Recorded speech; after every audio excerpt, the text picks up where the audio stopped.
e levar o nosso pensamento a Deus e cultuar Ele com os nossos louvores, a palavra do Senhor, para que Deus venha falar a nossos corações. E cada um de nós estejamos tomando os nossos assentos e estamos agora, nesse momento, trazendo a referência ao Senhor. Eu peço que a igreja abra sua Bíblia comigo em Jó 11, 7 a 11. Fazer uma leitura responsiva. Peço que os irmãos estejam colocando em pé e nós fazemos essa leitura em reverência ao nosso Deus. Eu leio os ímpares e os irmãos lêem os pares.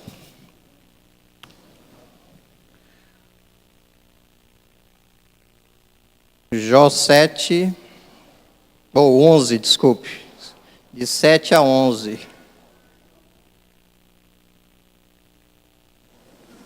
Amém? Desculpa, a leitura é Jó 11, de 7 a 11, tá? Jó 11.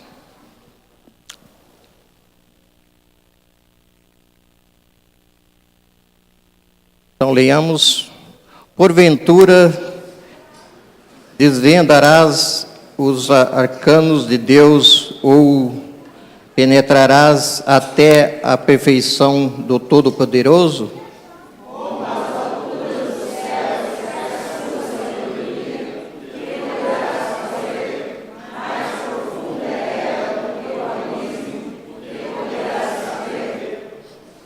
A sua medida é mais longa do que a terra e mais larga do que o mar.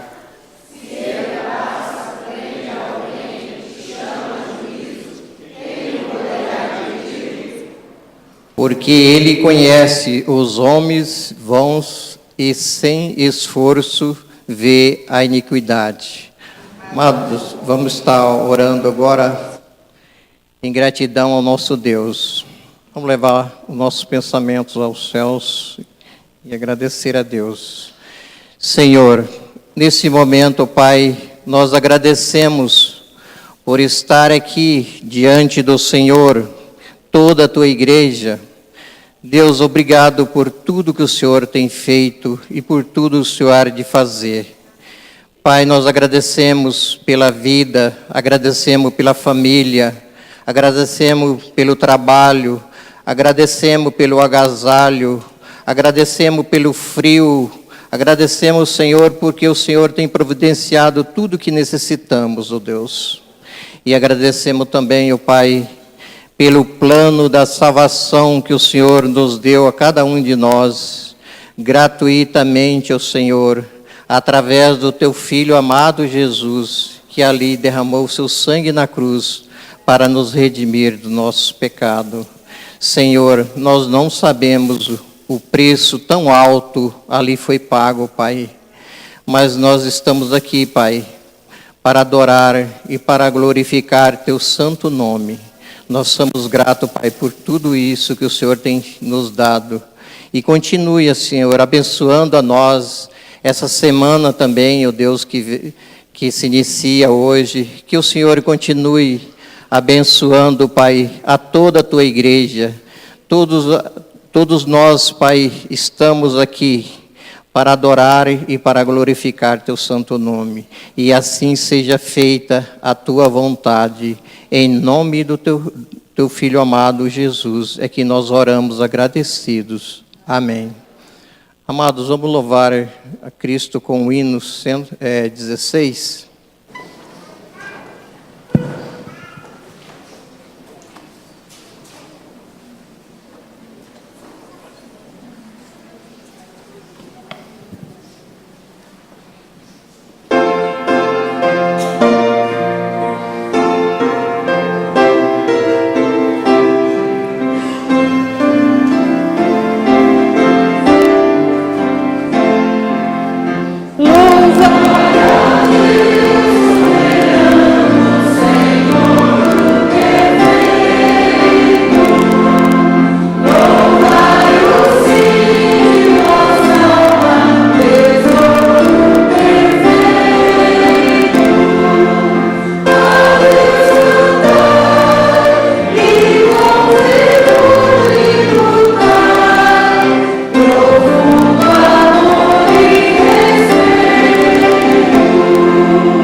Irmãos, podem se assentar.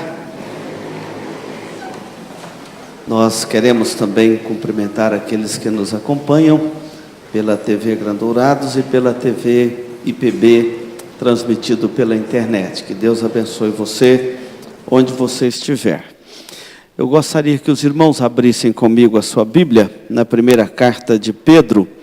Nós temos feito aqui a leitura continuada das Escrituras, e é uma forma também de incentivar a igreja e estar sempre lembrando a igreja os nossos deveres de estudar a palavra de Deus.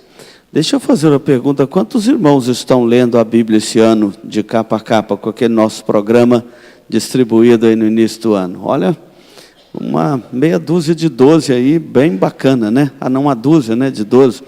Então é bom, né? E se você não pegou, pode pegar no nosso balcão ali na saída do templo. Você pode pegar ali um programa para orientar a sua leitura anual da Bíblia, tá bom? 1 de Pedro, capítulo 3, eu vou ler os versos de 1 a 12, depois a igreja lerá responsivamente comigo a partir do versículo 13 até o versículo 22. Primeira carta de Pedro, capítulo 3. E é a palavra de Deus que nós vamos ler. Observa as instruções que vêm do Senhor nosso Deus para nortear, dirigir, guiar a nossa vida. A vida exemplar cristã, deveres dos casados. Mulheres, sede vós igualmente submissas a vosso próprio marido, para que, se ele ainda não obedece à palavra, seja ganho sem palavra alguma, por meio do procedimento de sua esposa, ao observar o vosso honesto comportamento cheio de temor. Não seja o adorno da esposa o que é exterior, como o frisado de cabelos, adereços de ouro, aparato de vestuário. Seja, porém, o homem interior do coração, unido ao espírito ou ao incorruptível trajo de um espírito manso e tranquilo, que é de grande valor diante de Deus. Pois foi assim também que a si mesmas se ataviaram outrora as santas mulheres que esperavam em Deus, estando submissas a seu próprio marido, como fazia Sara, que obedeceu a Abraão, chamando-lhe Senhor, da qual vós vos tornastes filhas, praticando o bem e não temendo perturbação alguma. Maridos, vós igualmente vivei a vida comum do lar, com discernimento, e tendo consideração para com vossa mulher como parte mais frágil, tratai-a com dignidade, porque sois juntamente herdeiros da mesma graça de vida, para que não sejam interrompidas as vossas orações. Finalmente, sede todos de igual ânimo, compadecidos, fraternalmente amigos, misericordiosos, humildes, não pagando mal por mal ou injúria por injúria, antes, pelo contrário, bendizendo, pois para isto mesmos fostes chamados, a fim de receberdes bênção por herança. Pois quem quer amar a vida e ver dias felizes, refreie a sua língua do mal e evite que os seus lábios falem dolosamente. Aparta-se do mal, pratique o que é bom, busque a paz e empenhe-se por alcançá-la, porque os olhos do Senhor repousam sobre os justos e os seus ouvidos estão abertos às suas súplicas. Mas o rosto do Senhor é contra aqueles que praticam o mal. Agora, de forma responsiva. Ora, quem é que vos há de maltratar se fordes zelosos do que é bom?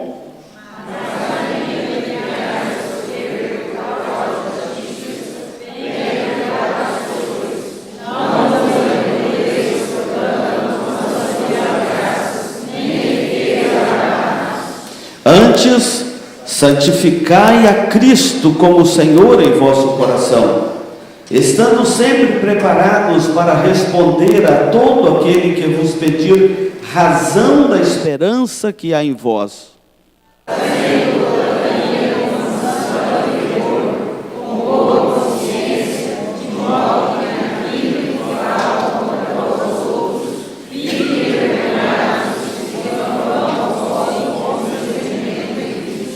Porque se for da vontade de Deus, é melhor que sofrais por praticardes o que é bom, do que praticando o mal.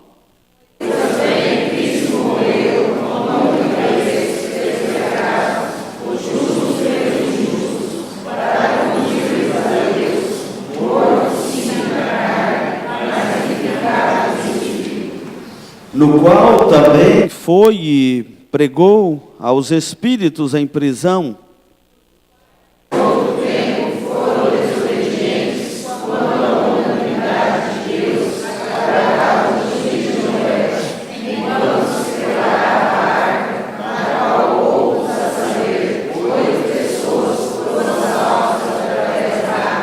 a qual, figurando o batismo, agora também vos salva, não sendo a remoção da imundícia da carne, mas a indagação de uma boa consciência para com Deus, por meio da ressurreição de Jesus Cristo.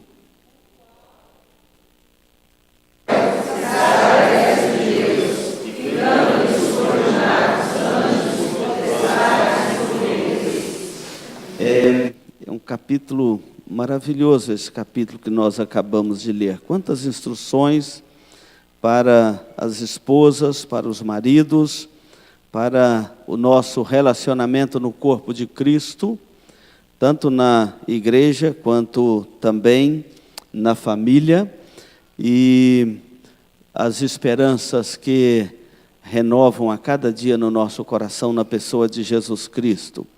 Meus irmãos, nós vamos curvar nossas cabeças para estarmos orando e pedindo o perdão de Deus pelos nossos pecados.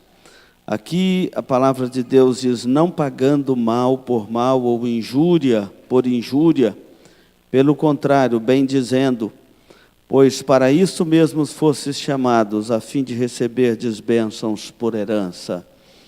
Eu penso que nós precisamos de confessar neste momento de culto aqueles pecados da maledicência, os pecados da língua, aqueles pecados de lábios que falam dolosamente e que não refreia a língua do mal. Vamos aproveitar este momento de culto para a confissão dos nossos pecados, e aqui é uma boa orientação da palavra de Deus para nortear este momento de confissão nossa diante de Deus. Vamos fazer isto.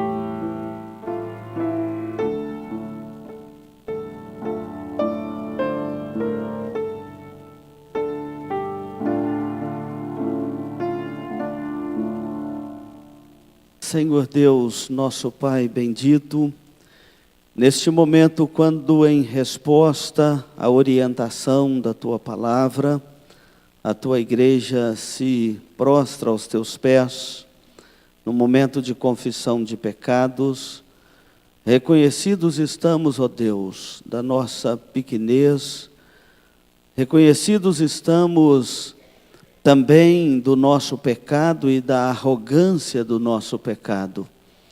Ó Deus, porque quando usamos a nossa língua para a maledicência, para falar mal, seja das autoridades, seja para falar mal, ó Deus, do nosso irmão, do nosso próximo, quando não usamos a nossa língua com sabedoria, quando a nossa boca não fala a verdade, ou sequer apuramos, investigamos, para não transmitir para frente uma informação duvidosa, ó Deus, isto revela a pequenez da nossa alma. Isso revela também, ó Deus, a precipitação da nossa língua em julgar o próximo, em julgar a vida alheia. Isso também não traz bom testemunho para o teu evangelho, não traz bom testemunho da comunidade da fé, que deve evangelizar, propagar o teu evangelho, falar a verdade, viver vida honesta, justa, diante do Senhor e dos homens. Então é um momento, ó Deus, de nós confessarmos a Ti os nossos pecados.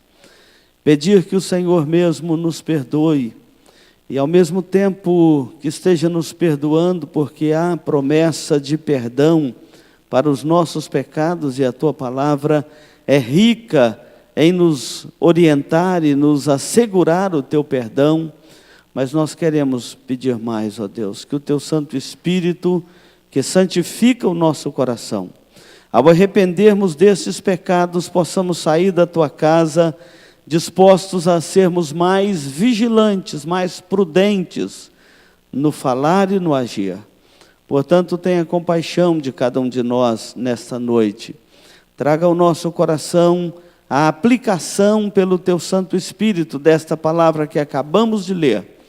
E quando alguém pedir a razão da nossa esperança, possamos mostrar para a cruz de Cristo, de onde veio o perdão dos nossos pecados, de onde nós recebemos plena redenção.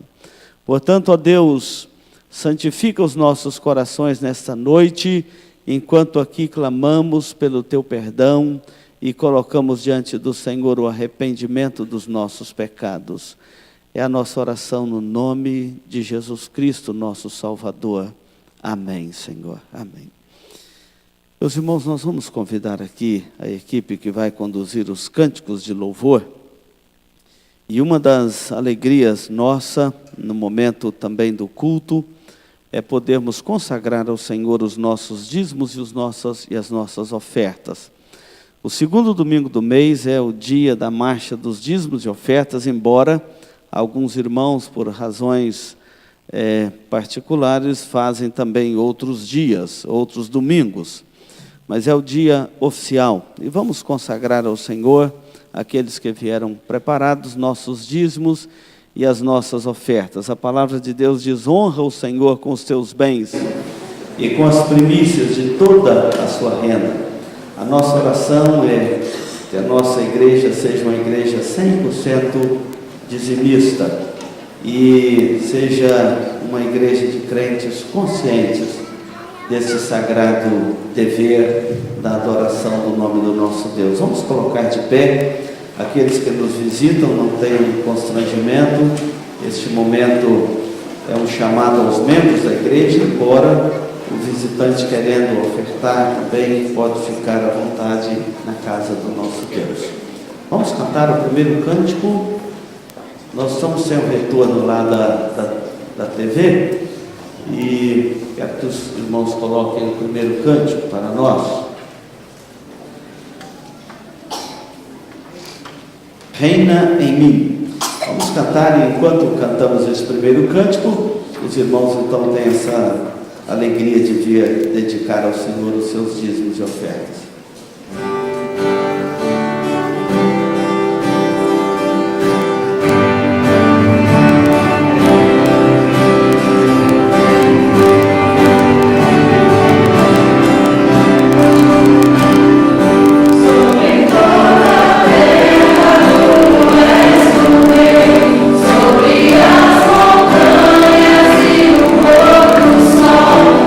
Uma coisa só eu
Senhor, estar na tua casa e glorificar o teu nome, Senhor. Obrigado, Senhor, pela alegria que o Senhor traz aos corações daqueles que o servem, que o glorificam através dos seus dízimos e das suas ofertas, Senhor. Que o Senhor derrame bênçãos sem medida sobre a vida dessas pessoas, Senhor. Coloca no coração do teu povo, Senhor, a disposição cada vez maior de servi-lo e glorificá-lo com seus dízimos e ofertas, Senhor. Em nome do teu Filho, amado Jesus, agradecemos. Amém, Senhor.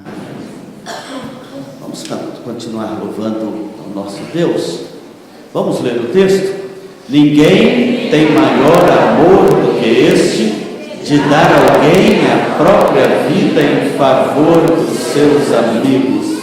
João, capítulo 15, versículo 13. Vamos cantar esse próximo cântico com alegria.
sobre toda a terra e céus.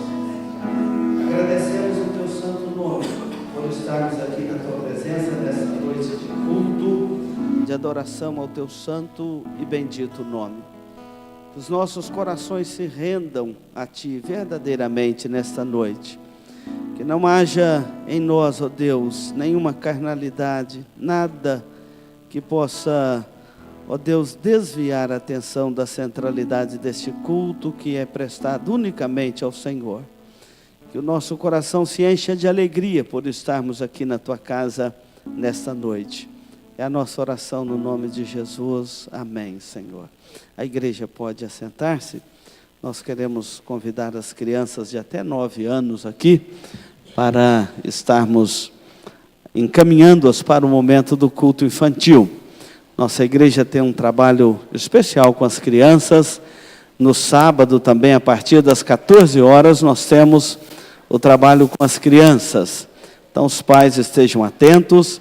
Se precisar de mais alguma informação sobre o trabalho com as crianças, aquele balcão de informações na entrada do templo é para assessorar essas informações da igreja, tá bom?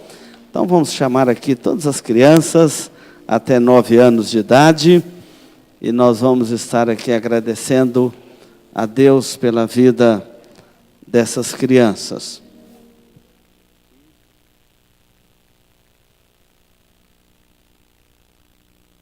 Estão todos aqui? Quero convidar o diácono Semar para vir aqui orar por essas crianças, Semar. Agradecer a Deus pela vida desses nossos pequeninos. Pai, obrigado, Pai, por esse momento aqui na presença do Senhor, Pai. E que essas crianças podem estar indo para o cultinho, Pai, ouvindo a sua palavra, Pai, colocando no coração, Pai, para que possamos trilhar um caminho rumo ao Senhor, Pai. Cada vez mais e mais, Pai. Obrigado, Pai, pelo privilégio, Pai, de estar aqui na casa do Senhor, com meus filhos, Pai, para que possa crescer na presença do Senhor, Pai. Como é bom estar na casa do Senhor, Pai. Em nome de Jesus, Pai. Amém. As crianças podem ir. Agora é o momento lá do culto infantil. Pode seguir a tia aqui. Vamos lá. Sempre traga seu filho, sua filha na igreja, tá bom? Esse momento de culto é muito especial para os pais e também para os filhos. Irmãos, quem vai trazer a palavra de Deus nessa noite é o reverendo Erley. Nós vamos passar a ele a palavra nesse instante.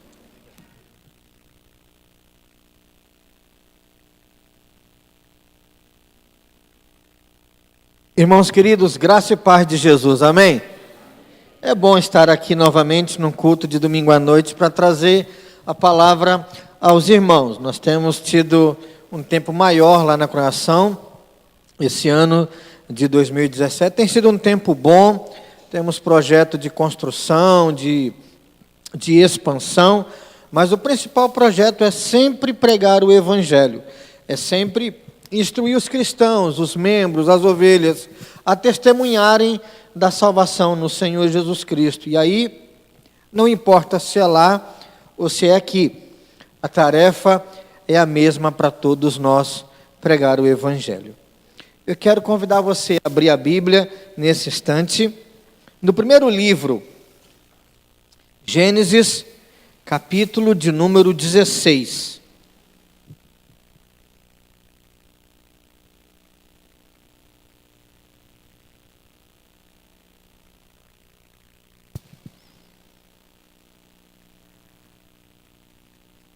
Gênesis, capítulo de número 16.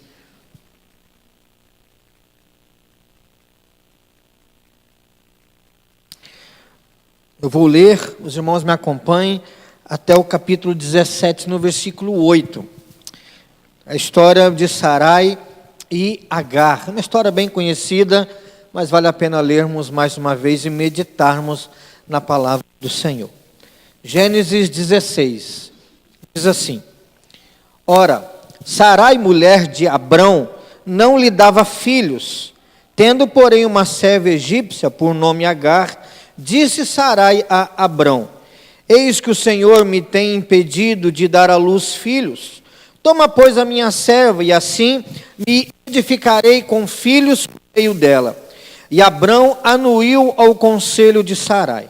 Então Sarai, mulher de Abrão, tomou a Agar, egípcia, sua serva, e deu mulher a Abrão, seu marido, depois de ter ele habitado por 10 anos na terra de Canaã. Ele a possuiu e ela concebeu. Vendo ela que havia concebido, foi sua senhora por ela desprezada. Disse Sarai a Abrão: seja sobre ti a afronta que se me faz a mim. Eu te dei a minha serva para possuíres. Ela, porém, vendo que concebeu, desprezou-me. Julgue o Senhor entre mim e ti.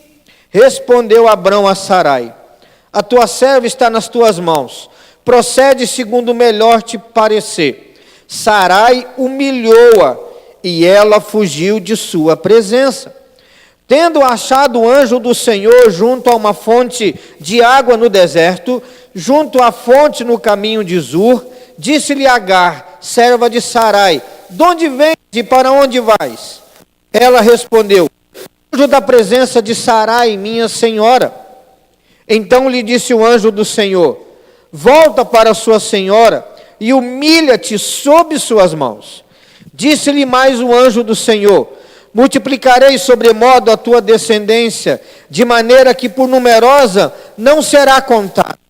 Disse-lhe ainda o anjo do Senhor: concebeste e darás à luz um filho, a quem chamarás Ismael, porque o Senhor te acudiu na tua aflição. Ele será entre os homens como um jumento selvagem.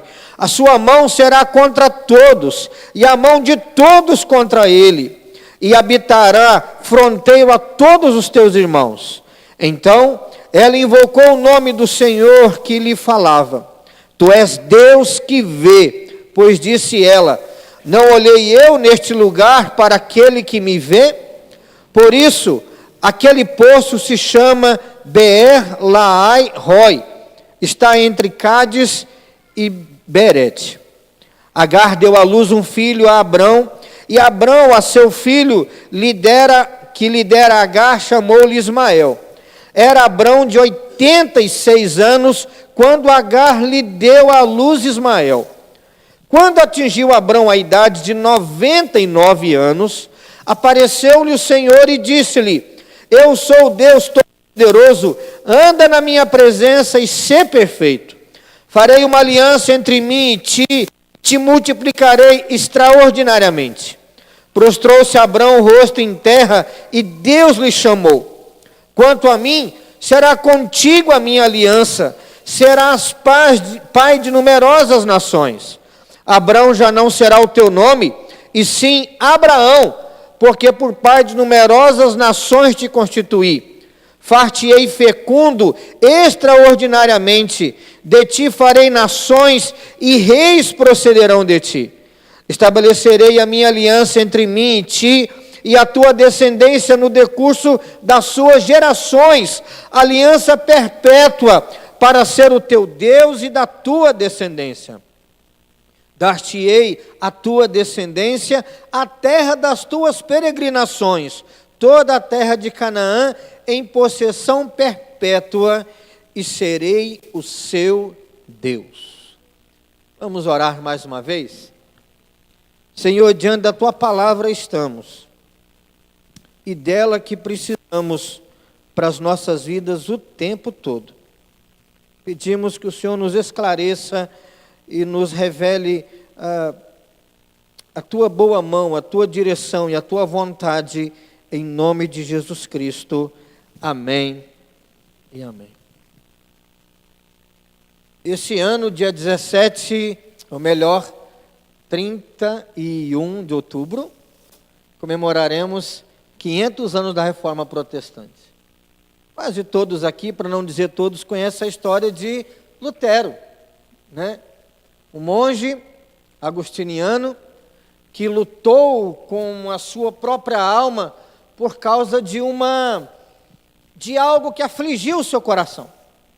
Lutero achava que precisava ter obras e afligir o seu corpo e penitenciar-se para conquistar a salvação. Ele lia Romanos 1, visto que a justiça de Deus se revela no Evangelho de fé em fé, como está escrito, o justo viverá pela fé. E ele brigava com o texto porque achava que a justiça que se revela no Evangelho é a justiça que Deus exige de nós.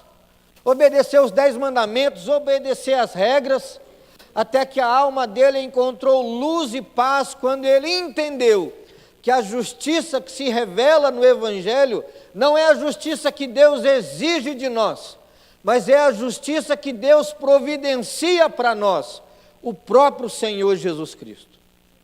E então Martinho Lutero começou a pregar e a Reforma Protestante, então, ela vai desembocar em outras áreas da Europa, Genebra, Escócia, Inglaterra, e a palavra de Deus começa a ser pregada, e uma das coisas que a Reforma Protestante trouxe, uma dos seus solas era sola gratia, e ainda é, somente a graça.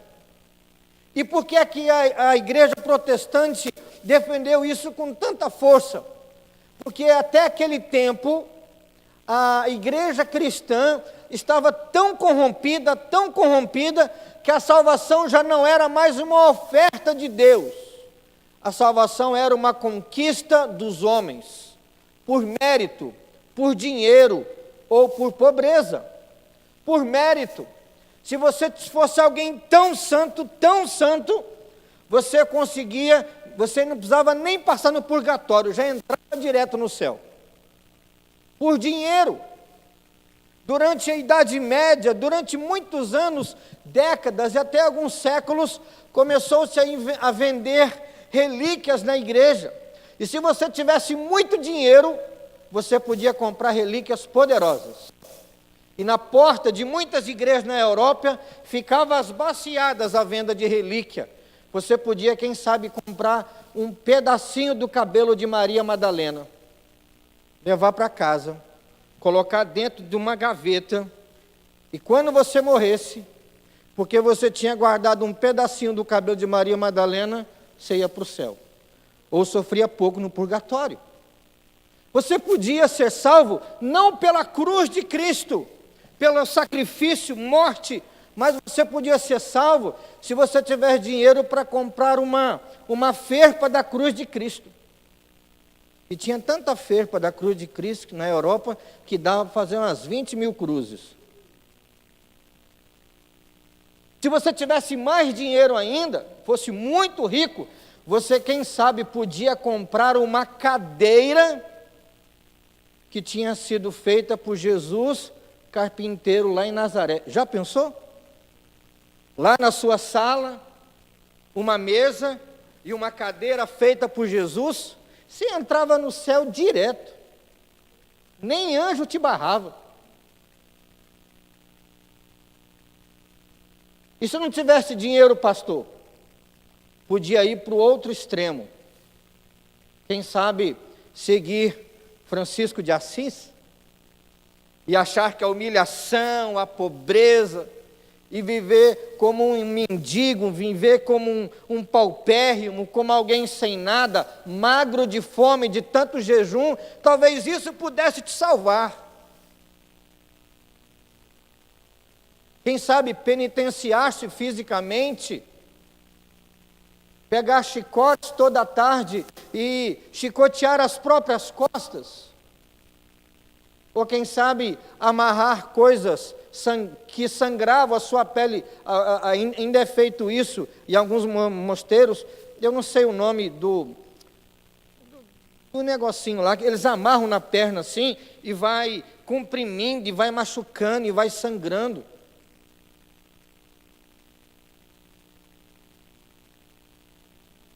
Jeitinho humano para entrar no céu. E a minha grande questão com o Evangelho é que quase 500 anos depois da Reforma Protestante, muitos cristãos protestantes ainda acham que vão para o céu pelo seu próprio mérito. Às vezes eu pergunto para o crente assim, e aí, vai para o céu ou não vai? E ele fala assim, estou vendo. Não sei. Não sei se quando eu chegar lá, o que Jesus vai falar comigo. Cristãos que estão na igreja há 2 anos, 5 anos, 20 anos, e que não têm certeza da salvação, sabe por quê? Porque está achando que ele está produzindo a própria salvação. Eu já me batizei, eu vou na igreja todo domingo, eu devolvo o dízimo e eu perdoei o meu próximo. Eu estou tentando, pastor, ir para o céu, mas eu não sei se eu vou entrar, mas eu estou tentando. Gente que vive infeliz, cristãos estressados, ansiosos, briguentos, e que não tem força para resistir às tentações, porque fica lutando tanto para entrar no céu, como para resistir às tentações da própria força. E na própria força, ninguém consegue nada no reino de Deus. Olha o texto de Gênesis 16. No capítulo 15, Deus faz uma promessa maravilhosa para Abraão. Versículo 15, capítulo 15 começa: não temas, Abraão, eu sou o teu escudo e o teu galardão será sobremodo grandioso. Sim. E aí Abraão fala: Deus, mas como é que eu posso ser feliz se eu não tenho filho ainda? Se o herdeiro vai ser o meu servo? Deus falou: nada disso, nada disso. Não será ele o herdeiro, mas alguém que vai nascer de você. Eu farei você fecundo, multiplicarei sobremaneira. De ti será gerado o herdeiro. Era uma promessa para Abraão, era uma promessa para Sarai. Aqui o nome deles ainda não mudou, ainda era Abrão e ainda era Sarai. Você me perdoe se por costume eu falar Abraão e Sara, tá bom? Mas o nome deles ainda era aqui Abrão e Sarai. A promessa era para Abrão e para Sarai. A promessa era para o casal, e eles então entraram na terra de Canaã. Anos se passaram, vários anos, 10 anos na terra de Canaã, e a promessa de Deus era: eu vou gerar um filho em vocês, eu vou gerar um filho em vocês. A sua esposa é Sara: eu vou gerar um filho em vocês. No primeiro momento, Abraão creu na palavra de Deus. Mas deixa eu falar uma coisa para você. Deus exige que diante das promessas dele nós tenhamos 2 atitudes. A primeira exigência de Deus é que tenhamos fé, confiança. E a segunda é o quê? Paciência. E isso ainda está na Bíblia. Olha lá Hebreus capítulo 6. Eu não vou falar um negócio que não está na Bíblia. Olha Hebreus capítulo 6.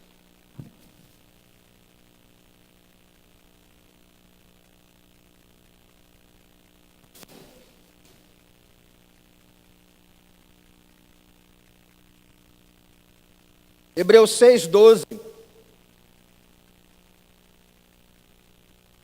Aliás, 11 e 12.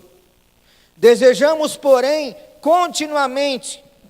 continue cada um de vós, mostrando até o fim a mesma diligência para a plena certeza da esperança, para que não vos torneis indolentes, mas imitadores daqueles que pela fé, pela longanimidade, que quer dizer paciência, herdam as promessas. Você quer herdar a promessa de Deus? Deus quer que você creia nele, e Deus quer que você espere por ele. Pois bem, voltando para Gênesis capítulo 16, qual que é o problema aqui? No primeiro momento Abraão creu, mas começou a demorar. E Sara chega para o marido e fala assim, no versículo número 2: eis que o Senhor me tem impedido de dar à luz filhos. Olha como é que Sara é atrevida. A culpa é de quem por ela não engravidar? De Deus tem me impedido. E eu não estou grávida ainda. 10 anos nessa terra.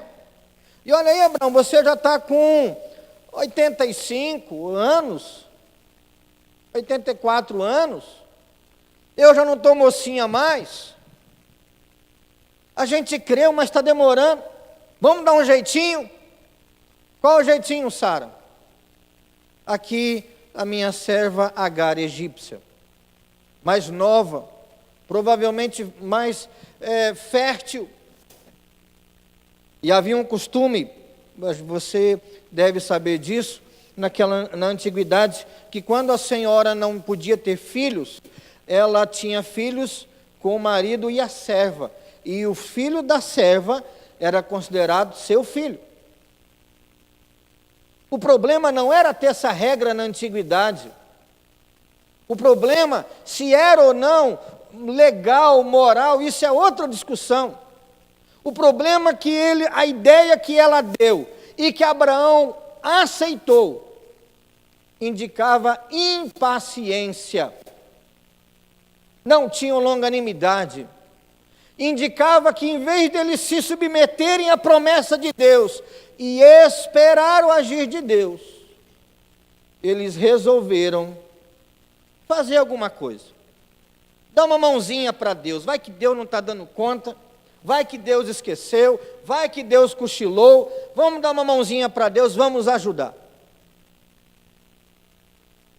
O Senhor me tem impedido de dar filhos. Estas palavras em Sara indicavam nela impaciência e incredulidade. Abraão devia ter dito imediatamente para ela o quê? Não, Sara, vamos continuar esperando, vamos continuar esperando. Mas ele aceitou a ideia da mulher. Ele não a confrontou. É interessante que lá em 1 Coríntios 13, quando fala do amor, uma das coisas que fala lá é que o amor não se associa com a injustiça. Por mais que Abraão amasse Sara, quando Sara desse uma ideia errada, ele tinha que falar assim: sua ideia não é boa. Tinha que ter falado com ela. Crer e esperar devem ser algo inseparáveis em cada cristão. Nas nossas vidas, senão o nosso coração buscará conforto e solução naquilo que na verdade não conforta e não traz solução. Toda vez que declararmos crer numa promessa divina, devemos imediatamente suplicar, pedindo a Deus paciência, porque pode ser que o cumprimento da promessa demore no nosso tempo, não no tempo de Deus, mas pode ser que demore para nós. E não basta crer de forma afoita no primeiro momento, é preciso paciência, longanimidade, para herdar as promessas de Deus. Perceba, é herdar. A paciência e o crer não é mérito, é meio de Deus me conceder o que Ele prometeu. No capítulo 15, Abraão declarou sua fé, mas no 16 já não tinha mais paciência para esperar a promessa de Deus. Não somente a fé, mas também a paciência exigida de nós. E aí eu pergunto, você dá o devido valor às promessas de Deus na sua vida, a tal ponto de esperar Deus agir, sem pular na frente dele? Às vezes não somos assim, tantas áreas da nossa vida, oramos, Deus, até tal dia eu espero, e antes do tal dia você já toma decisão.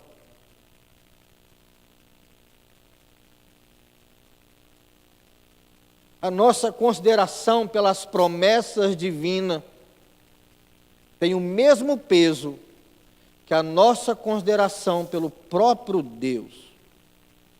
O quanto que você confia em Deus, o quanto que você crê quem Ele é a mesma medida que você usa para esperar as promessas dEle. Se Ele promete e você não confia, é porque você não tem uma percepção clara de quem é Deus. Ou sua percepção está bem distorcida. Quanto a Sara, o valor real de suas palavras a Abrão era: o Senhor me faltou, Abrão. Aí, 10 anos aqui nessa terra e eu não tenho filho ainda. O Senhor me faltou. Talvez se eu usar Agar, a minha serva, não me falte como Deus me faltou. Perceba o tamanho do problema de colocar Agar para resolver o problema. Deus me faltou. Quem sabe a minha serva egípcia, Agar, não me falte. É isso que Sara estava dizendo. Assim, tudo servia para Sara, menos a promessa de Deus. E o que é pior, que o pai da fé anuiu, aceitou, abaixou a cabeça para a ideia errada de Sara. Quando perdemos a noção de Deus, qualquer ninharia nos serve. Quando perdemos a visão de Deus, aceitamos qualquer coisa. E Deus não tem qualquer coisa para os seus filhos. Se você tem tido qualquer coisa na sua vida, não é culpa de Deus. Porque Deus não tem qualquer coisa para nenhum de seus filhos.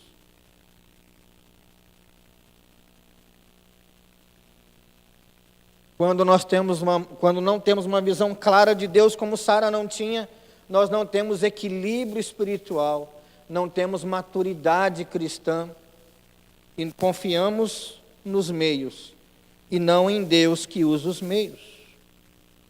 É uma coisa amarga nos afastarmos da absoluta dependência de Deus. Suas consequências são tristes e más. Se Sara tivesse dito, a natureza me faltou, mas eu continuo seguindo a Deus, a história teria sido completamente outra.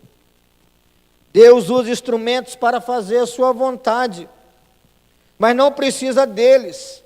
A fé não exalta os meios, nem despreza os meios. Deus ia fazer. Mas quando Sara deu o jeitinho, Sara não estava esperando Deus usar os meios na sua vida. Sara estava usando os meios para excluir Deus da sua vida. Use os meios que Deus te dá, irmão. Espere por eles. Mas nunca use os meios para excluir Deus. Agar não era instrumento de Deus para realizar a promessa de Deus para Abraão e para Sara. Ao agir como agiram, Abraão e Sara aumentaram o problema. Assim que Agar fica grávida, o que acontece? Agar, grávida do todo-poderoso Abraão, rico, muito rico, mais uma vez, muito rico, ela se achou. E diz o versículo de número 5, aliás o 4, vendo Agar que ela havia concebido, que ela estava grávida, desprezou a sua senhora, desprezou Sara. Olha o que Sara arrumou para a própria cabeça, problema. Não só isso, o versículo 12 vai dizer mais. Quando o anjo conversa com Agar e fala, esse menino vai crescer, e quando ele crescer, ele vai ser um jumento selvagem. O que é um jumento selvagem? Um animal violento. E até hoje, a linhagem de Ismael briga com muitos povos. É interessante que o versículo 12 fala assim, ele será entre os homens como um jumento selvagem, a sua mão será contra todos. E a linhagem não ia brigar apenas com a linhagem de Isaac, por exemplo, mas contra todos. Se você quiser mais detalhes sobre essa linhagem, depois eu te dou no particular. Não falo aqui não. Não por medo, mas porque não é tempo nem hora. O problema que Sara e Abraão arrumaram para a própria cabeça não trouxe solução. Aliás, a ideia que tiveram não trouxe solução, trouxe problema. O menino a serva, eram problemas. Sara tornou-se devedora. Por que foi um problema? Porque quando Sara chama Agar para resolver o seu problema, Sara estava dependendo e estava devendo para Agar. Quando você deixa Deus de lado e começa a usar as estratégias do mundo para alavancar a sua vida, você fica devendo para o mundo. E não há nada pior do que dever para o mundo, porque o mundo cobra. E cobra caro. E qual que é a vantagem de dever para Deus? É que o próprio Deus providencia pagamento para nós. O próprio Deus salda a nossa dívida, paga a nossa conta, acerta a nossa vida. Mas dever para o mundo é uma tragédia. E foi isso que Sara e Abraão arrumaram. É por isso que Agar foi um problema. Porque o mundo cobra e cobra caro os favores que faz. Abraão, confrontado pelo problema, também não resolve. A Sara fala, olha, ela tá me confrontando. O que Abraão fala? É sua serva, faz com ela o que você quiser. Nem teve consideração pelo seu filho que estava no ventre de Agar. E Sara afligiu tanto Agar, que Agar fugiu. Tudo errado. Quando cometemos erros, não podemos contrariar Quando cometemos erro, não podemos contrariar seus resultados, conduzindo-nos às nossas próprias, a nós próprios com mão dura. Ou seja, o problema que Sara e Abraão arrumaram, eles não podiam resolver, era um problema maior do que eles. O que eles tinham que ter feito para resolver o problema da gravidez de Agar? O que deviam ter feito? Em vez de expulsar, em vez de afligir, em vez de atormentar, em vez de não considerar que ela fugiria, o que eles deveriam ter feito diante do erro? Não era resolver o próprio erro, era se dobrar diante de Deus e falar, Deus, nós erramos, nós pecamos, nós estamos confessando aqui, está mais um problema para o senhor resolver, que nós arrumamos, mas nós não temos como resolver. Porque se você errar, meu irmão, você não vai dar conta de resolver o seu pecado. É hora de confessar e falar, Deus, está aqui o meu erro, está aqui o meu pecado, resolve por mim, para mim e me molda, porque eu já fiz bobagem, não posso continuar. Um abismo sempre chama outro abismo. O pecado sempre abre portas para novos pecados. Abraão deixou para lá e Sara tentou resolver com mão de ferro, que não trouxe solução. Agir sem confissão e arrependimento torna o caminho apenas mais difícil. Aqui eu quero caminhar para a segunda parte, a parte final, trazendo duas lições para nós desse texto muito claramente, para você e para mim. O primeiro ensino é um ensino prático. Quando, devido à nossa falta de fé, cometemos erros, não é no momento e nem tampouco por nossas próprias ações que podemos remediá-lo. Gálatas capítulo 6, versículos 7 e 8 diz, tudo que o homem semear, isso também ceifará. Porque o que semeia na sua carne, da carne colherá corrupção. Mas o que semeia no Espírito, do Espírito ceifará a vida eterna. Abraão e Sara erraram. Nada no texto mostra que buscaram o remédio em Deus. Erraram. Voltaram para Deus de jeito nenhum. Tentaram resolver mais ainda, com mão de ferro, e o problema só aumentou. O erro deles trouxe graves frutos, graves consequências. se eles tivessem sido pacientes em esperar o cumprimento da promessa, nunca teriam sido incomodados com a presença da serva e nem com o filho da serva. A graça perdoa o pecado, a graça restaura a alma, mas aquilo que é semeado tem que ser colhido. Por isso, pense muito bem antes de agir ou por incredulidade, ou antes de agir por impaciência. O fruto sempre vem. Pastor, mas Deus restaura. Mas o fruto do pecado sempre vem.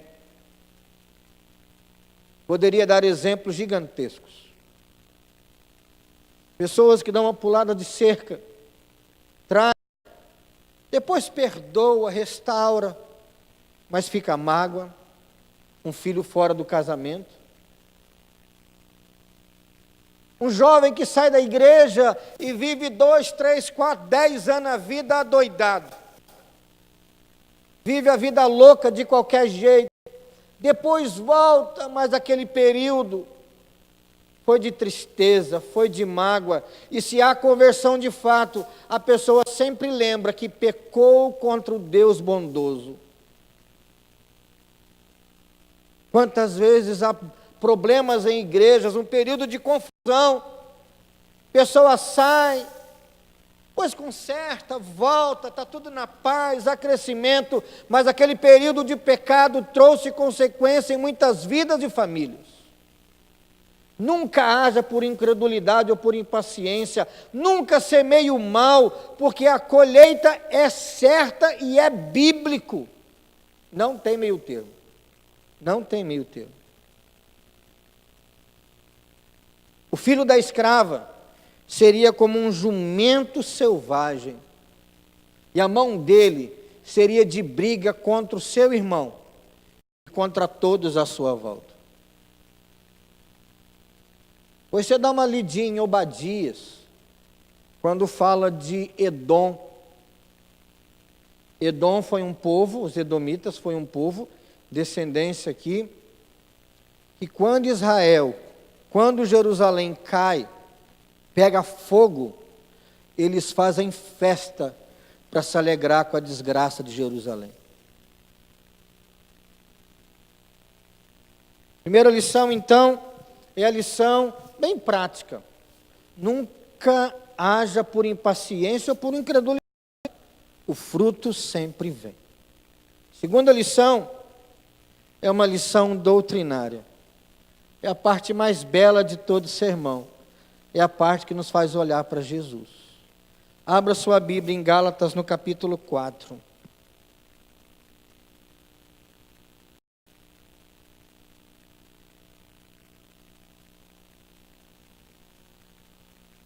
Carta de Paulo aos Gálatas, capítulo 4.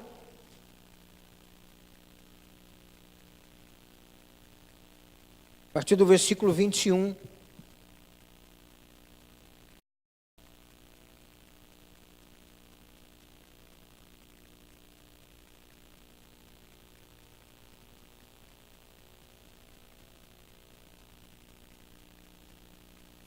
Diz assim, Gálatas 4, 21. Dizei-me vós, os que quereis estar sob a lei, acaso não ouvis a lei? Pois está escrito que Abraão teve 2 filhos, um da mulher escrava e outro da livre. Mas o da escrava nasceu segundo a carne, o da livre mediante a promessa. Estas coisas são alegóricas, porque estas mulheres são 2 alianças.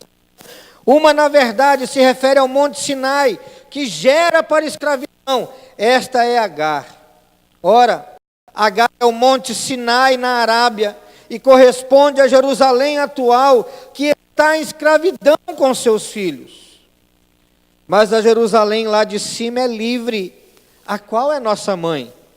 Porque está escrito, alegra-te, ó estéril, que não dás à luz, exulta e clama, tu que não estás de parto, porque são mais numerosos os filhos da abandonada que os da que tem marido. Vós, porém, irmãos, sois filhos da promessa como Isaque. Como, porém, outrora, os que nasceram segundo a carne perseguiam o que nasceu segundo o Espírito, assim também agora. Contudo, que diz a Escritura? Lança fora a escrava e seu filho, porque de modo algum o filho da escrava será herdeiro com o filho da livre. E assim, irmãos, somos filhos não da escrava, e sim da livre. Segunda lição que eu quero tirar aqui de Gênesis 16, da história de Sarai e Agar, aqui e Abrão, é um ensino doutrinário, que nos faz ver que aqueles que creem em Cristo são salvos não pela própria obra, mas são salvos pela promessa de Deus. A justiça de Deus que se revela no Evangelho e que nos salva, é a justiça que é o próprio Cristo, que morreu na cruz, que derramou o seu sangue. Por que é isso que verdadeiramente nos salva? Porque morrer por nós na cruz é promessa eterna de Deus. É promessa de Deus. E a lei de Moisés é uma exigência que nós não podemos cumprir. Pelo contrário, qual é a principal função da lei? A gente olhar para Jesus. Porque a lei fala assim, não matarás. E Jesus fala, quem pensar mal do irmão e xingar ele no coração, já matou ele. Percebe? Aliás, Gálatas 3, versículo 12 diz assim, ora, a lei não procede de fé, mas aquele que observar os preceitos, por eles viverá. Quem pode cumprir os preceitos da lei? Ninguém. E aí Paulo fala assim, Agar é um exemplo do pacto das obras. Adão era perfeito, sem pecado. Adão cumpriu o pacto das obras? Não, caiu e caiu feio. Se esborrachou no chão e levou todos nós juntos. E Sara é santa, porque ela não é. E Abraão, pai da fé, não é que Abraão é santo, porque não era. Mas lembra que eu li lá o capítulo de número 17? Depois daquela pataquada toda, depois de Agar ter o filho, e Abraão tinha quantos anos? 86. Capítulo seguinte começa com Abraão tendo 99. E Deus fala assim, agora chegou o tempo de eu cumprir a promessa que ele fiz. Percebe o valor da graça? Com toda a bobagem que Abraão e Sara fizeram, Deus deixou a promessa dele para lá? Deus resolveu, já que Sara e Abraão foram infiéis, vou cumprir nada não, vou deixar isso para lá. Foi assim que Deus agiu? Não. Por isso, querido irmão, para de achar que você se salva. Você não se salva, é Cristo que nos salva. Você não está aqui para correr impacientemente, o que eu tenho que fazer, o que eu tenho que falar, o que eu tenho que comprar. Não é à toa que as pessoas hoje em dia estão novamente comprando indulgências, as baciadas nas portas de falsas igrejas, bancando falsos pastores. O tempo está tão esquisito que o cara está terceirizando o jejum. Tem pastor recebendo para jejuar para o outro.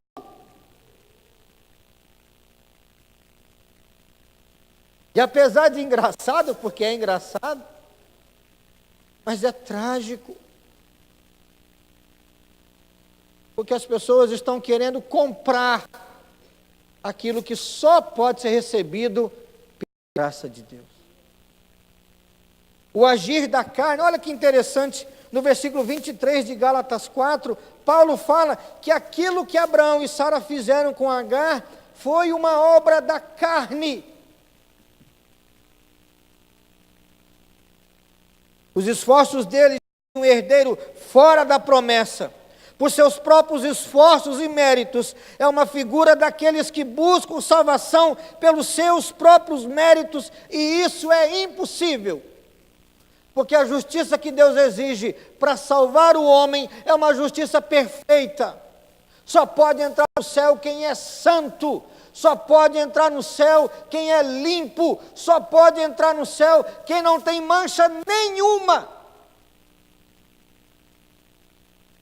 Mas aí complicou, pastor? Complicou não. Porque quem crê em Cristo, a justiça de Cristo é imputada a seu favor. Presta atenção, meu irmão, quando você crê em Cristo, quando você confia nele, Deus olha para você e te vê tão santo quanto Jesus. É por isso que Deus nos declara justos. É por isso que Deus nos imputa de Cristo. Então não corra, não é de quem corre, não é de quem trabalha, é de quem recebe. Abra sua Bíblia em Romanos 4. Eu estou caminhando para o final, mas olha aqui, Romanos capítulo 4. A partir do versículo 4 até o 8.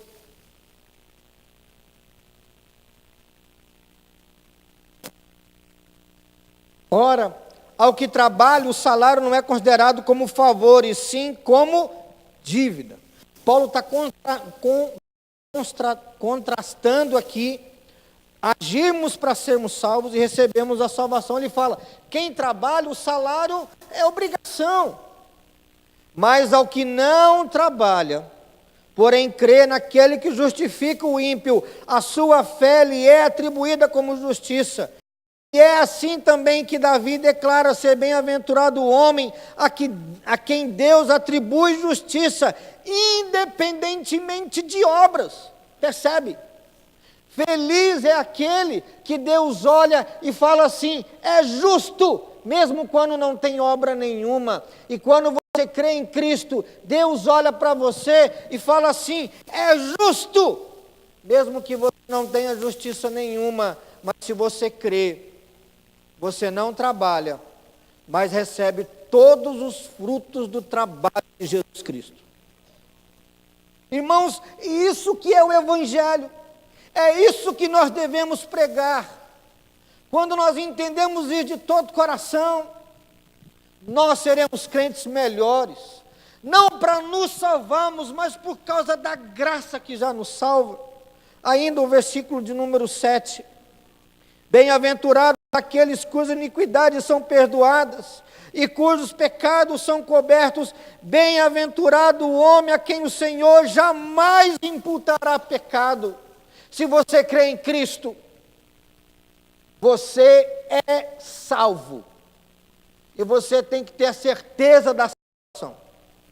Pastor, mas certeza da salvação é para gente soberba. Não. É para gente que sabe que não tem obra nenhuma. É para gente que sabe que ou Deus me salva ou eu nada posso fazer para me salvar. A certeza da salvação é uma graça evangélica. É uma graça do Evangelho de Deus.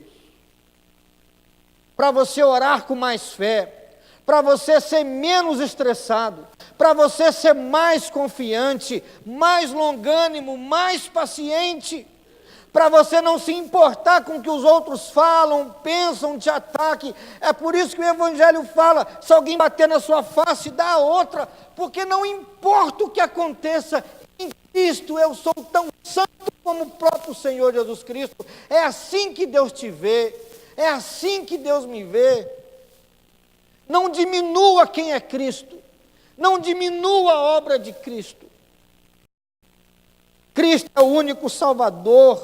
E Paulo escreve isso em Gálatas, porque o capítulo 3 fala, como é que vocês podem abandonar Cristo e achar que é a circuncisão que salva, guardar o sábado que salva, guardar a festa da lua nova? Como que vocês podem abandonar Cristo por causa dessa porcaria? Cristo é o único Salvador. No Evangelho, Cristo e sua obra são tudo para nós. A salvação não é uma obra feita por Deus e por mim, é uma obra inteiramente divina. Quem confia em Cristo tem em si uma obra e um mérito que valem tanto quanto o próprio Cristo. Se você crê em Cristo, Deus olha para você e vê Cristo. É por isso que Gênesis 17, apesar de todo erro, apesar de todo pecado, Deus mantém a sua promessa e dá um filho para Abraão e para Sara. Porque não dependia de Abraão e de Sara, dependia de Deus honrar a sua palavra. Não passe na frente de Deus. Espere sempre o agir dele. Amém? Vamos orar, feche seus olhos.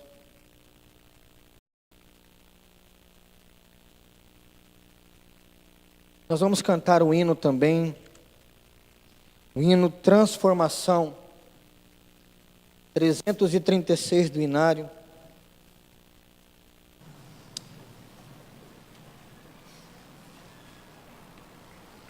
Você precisa confiar em Cristo de todo o seu coração.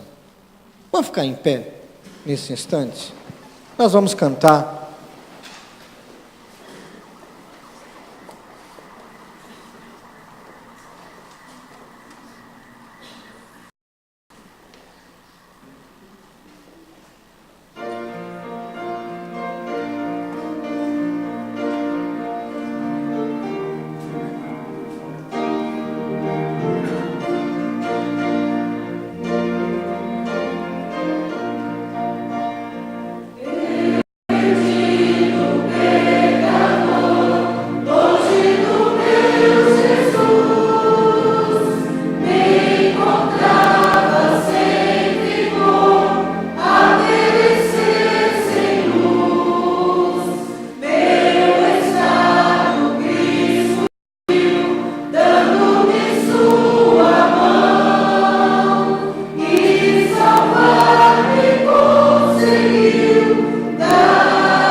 é tão profundo, tão extenso, tão eterno.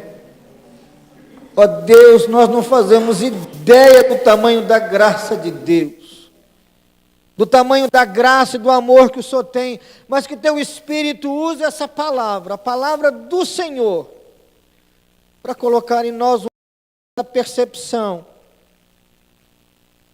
para que possamos te amar mais, nos inclinar mais diante do Senhor. Nos perdoe, ó Deus, todas as vezes que tentamos produzir a nossa própria salvação. Nos perdoe todas as vezes que nós agimos para te ajudar a nos salvar. Tem misericórdia de nós. Nós apenas abrimos os braços.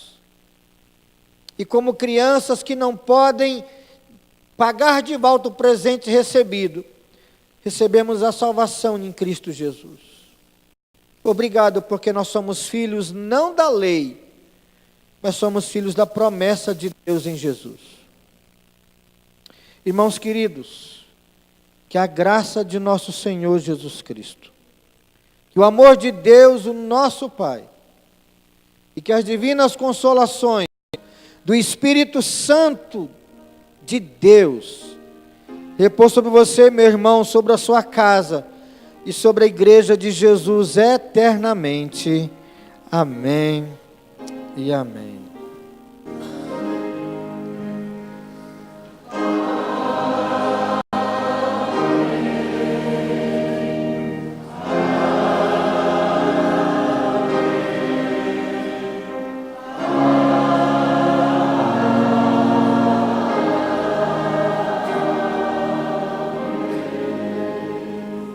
Os irmãos podem se assentar. Meus irmãos, antes de nós sairmos aqui do templo, encerrando aqui o nosso momento de culto, nós fomos informados aqui de duas pessoas, aliás, de alguns visitantes. Queremos conhecê-los, o Fernando e a Priscila. Onde está o Fernando e a Priscila? Fique de pé, por favor, Fernando, você e a Priscila. Nós agradecemos a visita de vocês aqui. Sejam sempre bem-vindos e os irmãos mais próximos cumprimentem por nós. Sejam bem-vindos. Josemar e Maria Aparecida, onde estão? Estão aqui. São os vizinhos lá da Elza, mas o Walter, né? Muito obrigado pela presença sua, Valdemar, Josemar e Maria Aparecida. Os irmãos cumprimentem por nós, em nome da igreja. Sejam bem-vindos, tá bom? Tem mais alguma pessoa que nos visita nesta noite? Se tiver, eu gostaria que se colocasse de pé para ser cumprimentado pela igreja. Mais alguém nos visita? Ok, são estes. Outros que nos visitam, talvez não pela primeira vez, também são muito bem-vindos.